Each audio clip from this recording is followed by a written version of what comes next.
Congresswoman Rashida Tlaib. Rashida Tlaib, yes. Thank you so much to my good colleague from New Mexico. I'm a proud child of immigrants. Both my parents immigrated from Palestine. My dad's journey actually was from Palestine as a young boy and grew up his teenage years in Nicaragua. And from Nicaragua at 19 years old came to the United States. My father, with fourth grade education, couldn't ever experience human dignity anywhere except until he came here and worked for Ford Motor Company and became part of the United Auto Workers, the UAW. That's when he felt, for the first time, human dignity in the workplace. You know, my father in the 70s used to be in Detroit in the corners if you came up to him before he got at Ford and will pull up his arm and say which watch you want, because he hustled. That's how he provided for his family. And much later, of course, met my mother, who only went up to 8th grade because she was trying to provide for her family, which is a farming family in Palestine. And when she came to this country pregnant with me, never could have imagined their daughter ever becoming a United States Congress member and coming here with that lived experience and understanding the importance of being truly loving and caring for our immigrant neighbors. The human impact on doing nothing in regards to immigration is real. I grew up in Southwest Detroit, 20 different ethnicities. I want you all to know what that feels like, right? I mean, this is a majority black city with a little bit of beautiful brown spice here and there and a little bit of, I mean, it was just incredible to grow up in such a diverse community where I felt like it made me a better mother, a better advocate, a better American. Because at that moment, I appreciated things that my immigrant neighbors seen through their lens and my black neighbors through their experience in this country as they were fighting against racism and continue to do so and discrimination. And so it is so incredibly important as we think about this, not to allow others to allow us to fear our immigrant neighbors, to allow our country and policies to blame them for everything wrong in our country, when we all know they helped build it.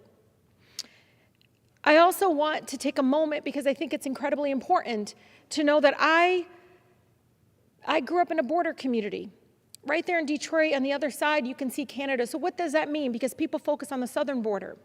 What that means is Border Patrol and immigration enforcement right there in our community. And why this is important is because I want you all to know as they're supposed to be patrolling that border, making sure that illegal drugs and substances don't come in, that's not what they did.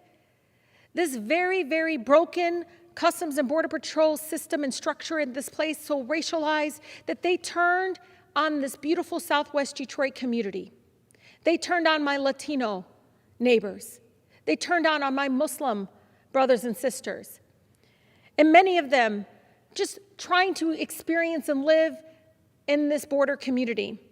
You know, a 9-year-old ACLU investigation of Customs and Border Patrol operations in Michigan revealed just how incredibly racist the agency is. The report revealed that even though CPP's mandated mission is to police the border, only 1.3% of their cases in Michigan involved attempted entries from the Canada that was illegal, right? 96% of those arrested by CPP in Michigan were recorded by agents of being non-white. Now, I want to explain this to you all. My Black Club president, this beautiful Cuban, black, mixed person, he's an incredible advocate, works at auto industry. He's out there with this guy from Germany coming in a visitor visa, and he's in this car, and he's showing them the border, the riverfront, just the walkway, and just show him, hey, that's Canada, this is my community, this is where I live. And he's driving around, and of course, CPP stops them. And he goes to the guy that's here on a visitor visa, like, hey, you know, I know you're from Germany, don't worry, just have your immigrant documents ready and everything. But guess what? They didn't ask the guy from Germany for any any of his documents. They asked the U.S. citizen-born brown neighbor of mine for those immigration documents. Not only that, one of my neighbors running around in her own local park, just asking, where's your immigration? People are being now asked to carry their documents with them. And this has never happened for a very long time, up until about 15, 20 years ago. And, you know, to my good colleague in New Mexico, you should know this. This is a community that has never seen these kinds of ICE and immigration operations at schools, which is illegal, it's against our own federal policies. They were doing them near churches. I mean, literally near churches against their own federal policies. So it's really incredibly important to understand just how broken those systems are. But again, we can continue to talk about the contributions and the benefits of, immigrants and our immigrant neighbors. But I don't want to make it out so transient. Of course, there's an economic benefit. Many of my colleagues don't even realize most of the food on the table, most of the things that are done is from immigrant hands touching it. Most of it. You look around, everybody knows who's building our country. Everybody knows the agricultural community and industry relies on our immigrant neighbors. Everyone knows that. But they don't want to do that because they want somebody else to blame instead of my colleagues to focus on making a pathway to citizenship one much more humane. They're focused on blaming them for any economic downfall. Well, guess what? Poverty is increasing, not because of our immigrant neighbors, because we haven't been able to focus and put people before profits. Because we rather do tax breaks for billionaires instead of actually taking care of our neighbors. And then guess what? We try to go ahead and blame our brown and black communities for everything going wrong in their own neighborhoods. That's just not how it works. And I'm here because I also wanted to talk about Jacqueline, if I may. And Jacqueline was really wide-opening to me that what's going on at the border. She's a 7-year-old who died shortly after arriving to the United States in 2018. Jacqueline turned 7 years old, y'all, just on her 2,000-mile journey from the north through Mexico. She was given her first new pair of shoes for this journey. Her and her father went north to search of a better life and to try to make money to send home to Jacqueline's mom and her 2 siblings. Her family's from a tiny village in Guatemala, and they lived with just approximately $7 per day. She's only one of 2 children to die in CPP custody that month alone. I say this because where is the morality when it comes to these beautiful children that are coming with their parents? Where is the morality and understanding that people are coming here for this better opportunity and we have no pathway? This broken immigration system is hurting all of us, and we need to wake up and understand that. My beautiful neighbors in Southwest Detroit, they always had my back. They're the ones who, when I got up in the morning, they knew where my kids were, what was going on in the community. They were so much anchored, and they still are anchored, just the intricate part of my neighborhood, of my community. When I look around, all I see is beauty. People that just want to live and thrive in our country. And I can show all kinds of economic benefit, but it's not enough because a lot of people want to blame my immigrant neighbors for everything wrong. And everything wrong is not because of that, it's because you keep putting corporations before our people, period.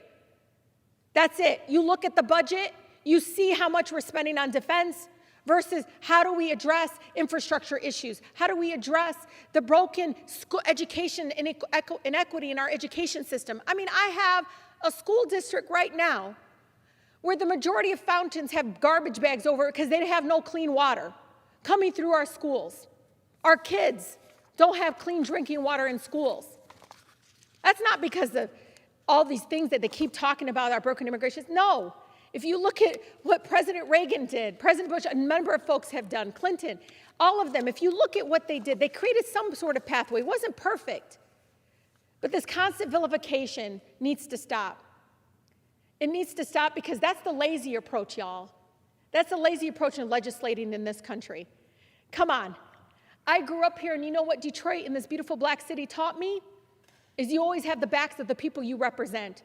You focus on helping them get through everyday issues. You focus on what is broken inside, not looking far away and saying it's all their fault.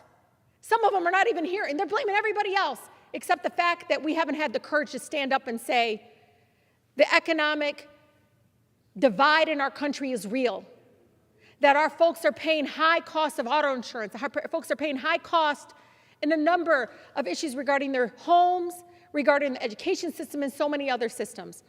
And so I'm passionate about this because not only as a child of immigrant parents, but I was my mother's translator until I was 12 years old. I still remember, Madam Speaker, that I went in to Sears and I was translating for my mother. And this cashier just looked at her and was like, looks at me and looks at her and then looks at me, and I'm 12 years old, and she goes, she needs to learn English.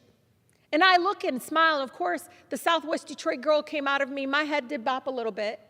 And I said, excuse me, but I'm not translating what my mother, what you're saying to my mother. I'm translating what my mother wants to say to you. Why? Because even with her heavy accent, you are dehumanizing her. You are making her, othering her. You're making it like she's less than, even though she tries. And she beautifully speaks that English language. I feel like, my God, like, if anything, people should appreciate it more. And so I say this because this lived experience of my mother as a naturalized American citizen who is so proud and had human dignity here, this freedom of raising this daughter now who's the United States Congresswoman, we should be celebrating it. We should be honoring it. Instead, I know what's happening to her in the streets. People yelling at her to take off her hijab, vilifying her. That's what we're doing to our immigrant neighbors. The same ones who pick fruit and put it on our tables, who open and revive neighborhoods that have never seen life since they came to our communities. And I'm tired of it. I'm tired of them, folks, using fear-mongering rhetoric to create hate towards my immigrant neighbors. They're here because our country offers something that others don't. We should understand that. We should create a humane and fair, just immigration system, not one that hurts them and allows children to die, that targets women in detention centers, separates our families. It's simply wrong. And the most American thing I could do up here is push back and say enough. We are a nation of immigrants, all of us. And I'm tired of the hate, racism, and I'm here, thank you to the Congressional Progressive Caucus for always speaking that truth to power. And again, I yield to my good colleague from New Mexico.